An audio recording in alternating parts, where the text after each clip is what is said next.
ang Laguna ay parte ng Calabarzon Region sa Luzon, kung saan kilala ang probinsya na mayaman sa kasaysayan, mataas na ambag sa ekonomiya at sa likas sa kagandahan ng kanilang mga pasyalan, especially pagdating sa mga nagagandahang waterfalls. Kaya naman, hindi natin talagang pwedeng palampasin na mapasyalan ang ilang pinagmamalaki na atraksyon sa probinsya. Sa adventure natin na ito, tayo po ay nakarating sa isa sa pinakamalinaw at may malamig na tubig na nagmumula sa bundok Banaaw. At ito ay matatagpuan sa bayan ng Mahayhay, Laguna, ang Taytay Falls. Grabe, sobrang dinaray talaga ang lugar na ito dahil nga perfect siya sa summer outing ninyo. At syempre, pagkatapos natin dito ay tayo naman ay dumiretso sa sikat na Sprite Falls sa bayan pa din ng Mahayhay. Mala Sprite daw kasi ang tubig dito na talagang refreshing at mapapawi ang pagod ninyo. Dahil nga may kalayuan ng Laguna, kaya pinili ko naman na magpalipas ng gabi at magcamping sa bayan ng Nagcarlan. At dito nga tayo po ay nakarating sa Yambo Lake. O diba, sobrang astig din ang campsite na ito at talagang mapipil mo ang kagandahan ng kalikasan. Yun po ang ginawa natin. Lastly, after natin mag-camping ay dumiretso din tayo para masilip ang sikat na Bunga Falls sa bayan pa din ng Nagcarlan.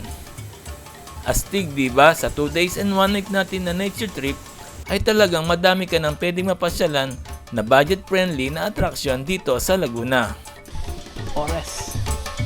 Diba? Rainforest.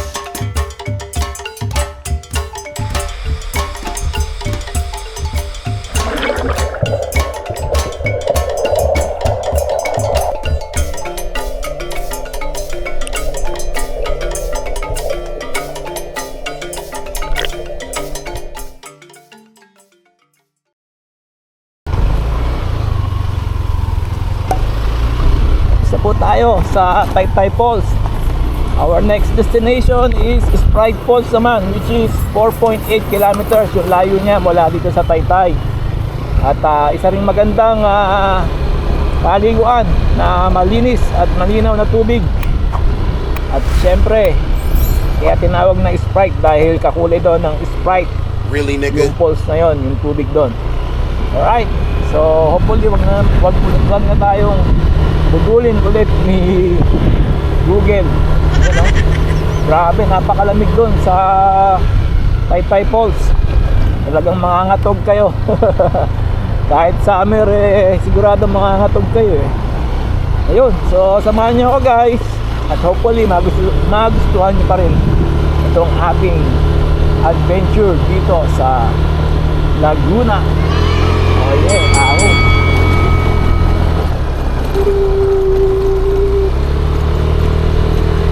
A few inches later. Sprite Falls, ito kaya yun?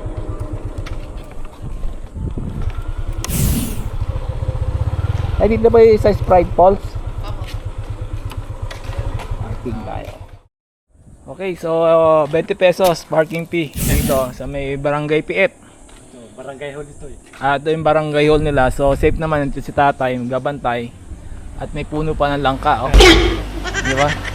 So mga ano lang po, 10 minutes lang nakalal. 10 minutes, ito ka na boss. Yun.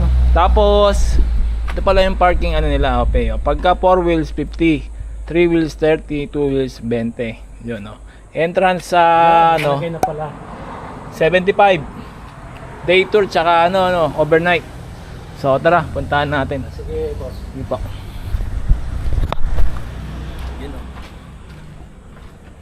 So dalawa pala ang papasok sa mismong Sprite Falls. Isa dito tsaka sa Inantiwan.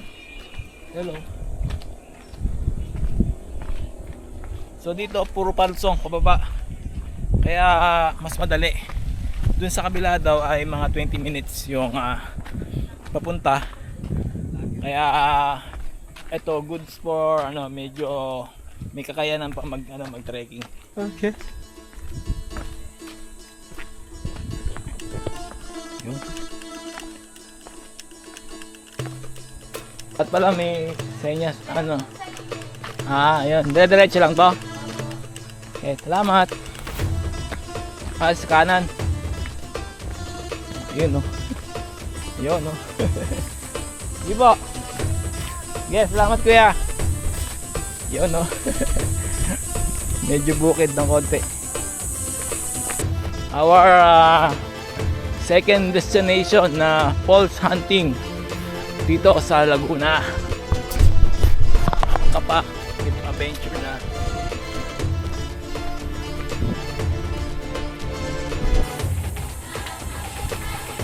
Sprite Falls. Pababa daw. Uy, narinig ko na.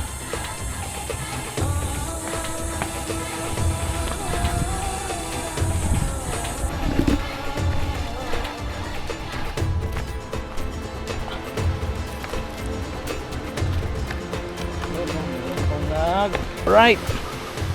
So natatanaw na natin yung Sprite Falls. Ayos. Ano, saglit lang nga yung trekking, pero mamaya yung pauwi, pabalik yung mahirap, puro ahon. That's a very, very big problem. At yan. Let's see kung gaano kaganda itong Sprite Falls. Ayos. Sprite Falls. May mga cottage na pwede nyo rentahan. Ang ganda din pala, oh. Okay. Okay, pinapunod po. Meron pa palang tindahan dito. Nice.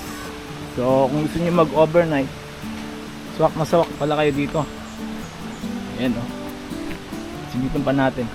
So, ito yung daan galing Diwan. So, ito yung pinaka main entrance pala. Sakto. Yan. Tay, magkano ang rent dito sa Kubo? Bali natin siya yan, 3.5. 2.5. Kasama na yung baba.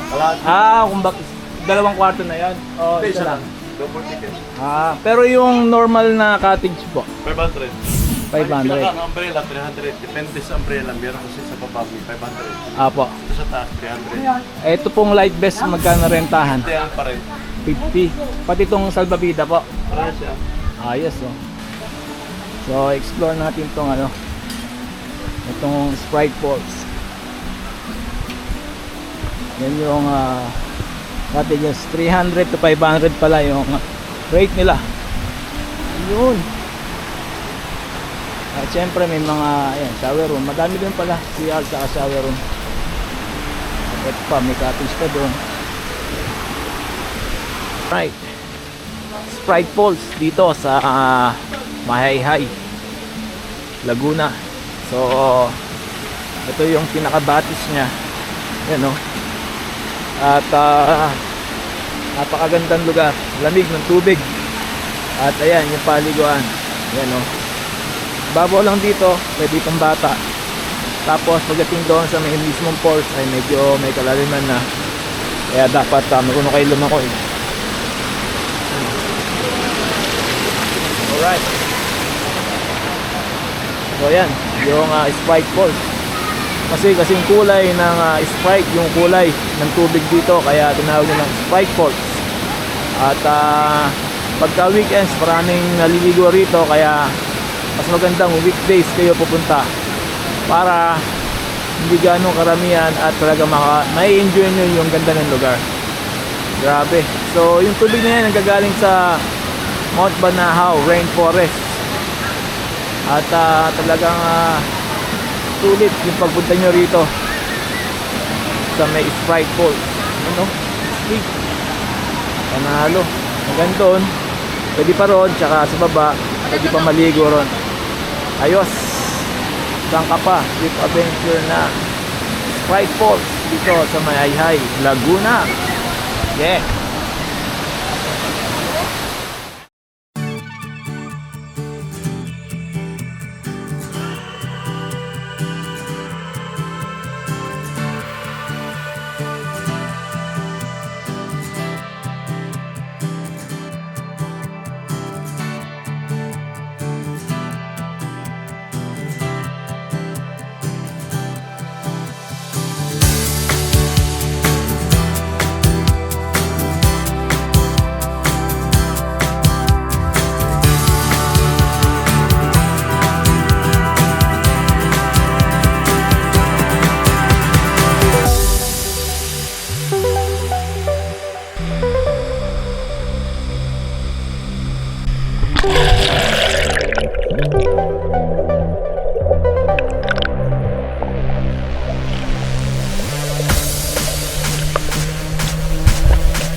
Tayo po ay pabalik na. 75 pesos yung entrance fee dito sa Sprite Falls. Day tour and overnight. Kung mag-tent pitching kayo, pwede. Ngayon, tayo po ay babalik doon sa Gate 1 na ating pinasukan, which is Pahon. Oh yeah. Whew. Wish me luck. Sprite Falls. Solid.